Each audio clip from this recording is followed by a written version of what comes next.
ঈদের তৃতীয় দিন পরে আমার ফ্যামিলি মেম্বারকে নিয়ে আগারগা ঘুরতে বের হলাম। প্রথম টমটমে উঠলাম, আমি টমটম থেকে নেমে মেট্রোলের সিঁড়িতে উঠতেছিলাম। আমার অনুভূতিটা ছিল অন্যরকম। আমি আজকে ফার্স্ট টাইম মেট্রোলে উঠবো। সামনে আমার আন্টি আমার জন্য টিকিট নিয়ে অপেক্ষা করতেছে। অবশেষে আমি টিকিটটা হাতে পেয়ে গেলাম। অনেক খুশি খুশি লাগতেছে। এখন আমি কার্ডটা পাঞ্চ করলাম। অবশেষে আমি মেট্রোলে উপরে আসলাম। আমি ট্রেনের জন্য অপেক্ষা করতেছিলাম। অনেকক্ষণ অপেক্ষা করার পরে ফাইনালি ট্রেনটা চলে আসলো। ট্রেনের গতিটা অনেক ছিল। অবশেষে ট্রেনটা থেমে গেল। অবশেষে মেট্রোলের গেটটা খুলে গেল।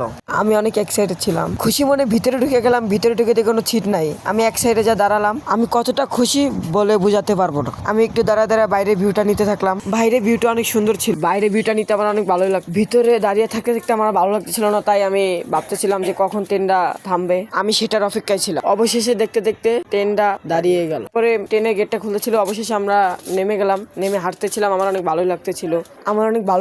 আমি হাঁটতেছিলাম। হাঁটতে হাঁটতে আমি এখন কার্ডটা পাঞ্চ করবো। আমরা হাঁটতে হাঁটতে যেতেছিলাম। আমরা একটু ডানি বামে তাকাই। অবশেষে কার্ডটা পাঞ্চ করতে আসলাম। আমি এখন কার্ডটা পাঞ্চ করলাম। আমি অবশেষে ভেবেছিলাম কার্ডটা আমার কাছেই থাকবে।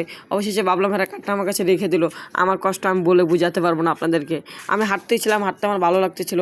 অবশেষে আমরা সিঁড়িতে নেমে গেলাম। নামতে নামতে আমরা এখন রোডে আসলাম। রোডে আস্তে আস্তে আমরা যে জায়গায় ঘুরতে যাবো অবশেষে সেই জায়গায় ঢুকে গেলাম। ঢুকে যেতে একটু হাঁটলাম। ডানি বামে তাকালাম। আমার আন্টি আমাদের জন্য টিকিট কাটতেছিল। 7টা টিকিট কাটলো। অবশেষে আমরা সিরিয়ালে দাঁড়াইছিলাম। অবশেষে সিরিয়াল দাঁড়াতে দাঁড়াতে আন্টিদের সাথে আমরা ঘুরতে বেরোলাম।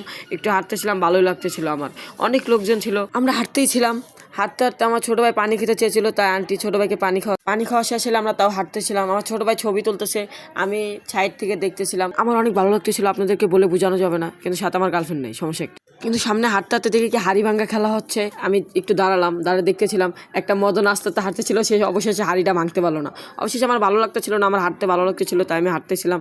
আমি আশেপাশে একটু ঘুরে দেখলাম, অনেক লোকজন। অবশেষে আমরা হাঁটতেছিলাম। অবশেষে আপনাদেরকে জায়গার নামটা ভুলে গেছিলাম। এটা এই জায়গার নাম Agargaon. First time blog video call. আশা করি সবাই সাপোর্ট করবেন। আল্লাহ হাফেজ।